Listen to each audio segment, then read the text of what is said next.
Баршаға ассаляму алейкум. Оразаның 6-шы күніне арналған ифтар менюмыз дайын. Бүгін сіздермен бірге сорпасы өте қою әрі дәмді болып шығатын гуляш, жанына турецкий гарнир және де құрамы өте аз заттан тұратын салат дайындайтын боламыз. Менің видеоларымды жоғалтып алмас үшін міндетті түрде арнаға тіркеліп қоңыраушаны басып қойыңыздар. Алдымен етімізді алып, орташа көлемде ұсақтап турап алатын боламыз. Менде сиыр еті, сіздер өздеріңіз қалаған жылқы, қой етін пайдалансаңыздар да болады. Ал пиязымызды тура мантыға турайтындай етіп, төртбұрыштап ұсақтап турап алатын боламыз.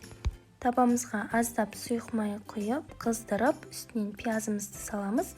Араластырып отырып, кішкене қызартып қуырып алатын боламыз. Пиязымыз сарғая бастаған кезде үстінен етімізді саламыз. Орташа отта етті де пиязбен қоса жақсылап қуыратын боламыз. Дәміне қарай тұз, бұрыш салуды ұмытпаңыздар. Біздің етіміз балғын болғандықтан ет өзінен сөл бөліп шығарады. Сол еттің сөлі, яғни суы тартылғанша 3-4 минуттай қуырып алатын боламыз. Үстінен 2 ас қасықтай томат саламыз. Тағы да жақсылап араластырып 2-3 минуттай қуыратын боламыз. Соңынан 1 ас қасықты толтырып ұн саламыз. Бізде ұн салғаннан кейін гуляшымыз бірден қоюлана түседі. 1 минут шамасында тоқтатпай араластырып отырып қуырып аламыз. Үстінен ыстық суымызды құямыз. Суларыңыз жылы болса да болады. Бастысы салқын су болмау керек. Салқын су құйсаңыздар, еттеріңіз қатып қалуы мүмкін. Гуляш және де дәмдірек болу үшін лавр жапырағын қосып жіберіңіздер. Кейіннен қақпағын жауып, баяу отта 30-40 минут шамасында ет піскенше қайнатып алатын боламыз. Арасында гуляшты дәл осылай араластырып тұрыңыздар, себебі құрамында ұн болғандықтан асты тез жабысып қалуы мүмкін. Гуляшымыз дайын болуға 15-20 минут қалған кезде басқа ыдысқа аздап май құйып, вермишелімізді салып, осылай қызартып жақсылап қуырып аламыз. Үстінен алдын ала жақсылап жуып, кептірілген күрішімізді салып, күрішімізді де 2-3 минут шамасында қызып тұрған майымызда қуыратын боламыз.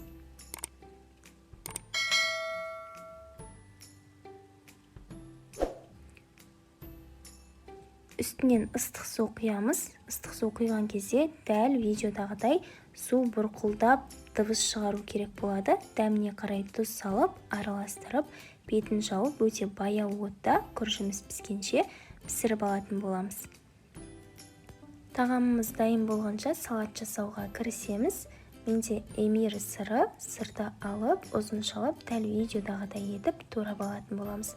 Балғын қиярымызды да дәл сырымыз сияқты ұзыншалап турап қосамыз. 2 дана қайнатылған жұмыртқамызды төртбұрыштап ұсақтап турап салатын боламыз.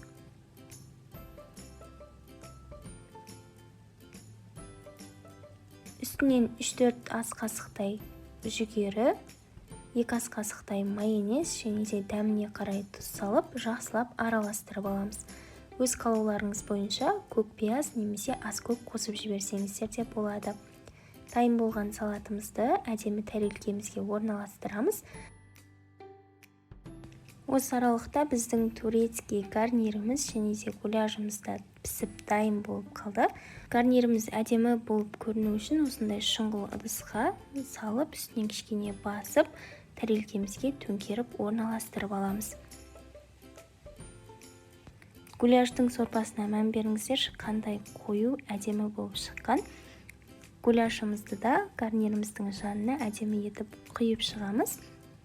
Үстін өз қалауларыңыз бойынша аскөкпен, жусаймен немесе көк пиязбен әсемдесеңіздер болады.